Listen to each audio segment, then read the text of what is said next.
আমার খুব আদরের ছাত্রী তানহার আজকে কান ফোরানো অনুষ্ঠানে গেলাম। অনেক বড়সড় করে ওর বাবা-মা অনুষ্ঠানটা পালন করেছে। ও মানে ছোট তো তাই ওর মন রক্ষা করার জন্য হলো, আনন্দ দেওয়ার জন্য হলো অনুষ্ঠানটা করেছে। সকল আত্মীয়স্বজনরা ওদের এসেছে। আমি গিয়েছি ওবিকে নিয়ে।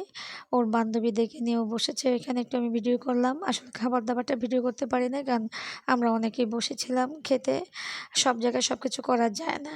আর আমি যেহেতু ওর টিচার তাই আমারটা মানে অবস্থা বুঝে কাজ করতে হয়। তবে ওর সাথে আমি অনেকক্ষণ ভিডিও করেছি। ওদের বাসাটা আমার অনেক ভালো লাগে। খোলামেলা সেজন্য। অভি গিয়েছে। ওর আত্মীয়স্বজনদের সবাইকে আমি চিনি মোটামুটি। অনেক বছর ধরে আমি ওদের ফ্যামিলিতে ওকে পড়াই। ওর বড় বোনকেও আমি পড়িয়েছি। খাওয়া-দাওয়া শেষে আমরা বাসায় চলে আসতেছি কারণ অভি ঢাকা চলে যাবে। আর আরও ২ টা নিমন্ত্রণ আছে। এটা সহ ৩ টা নিমন্ত্রণে আমরা অংশগ্রহণ করব আজকে। সবাই ভালো থেকো, সুস্থ থেকো।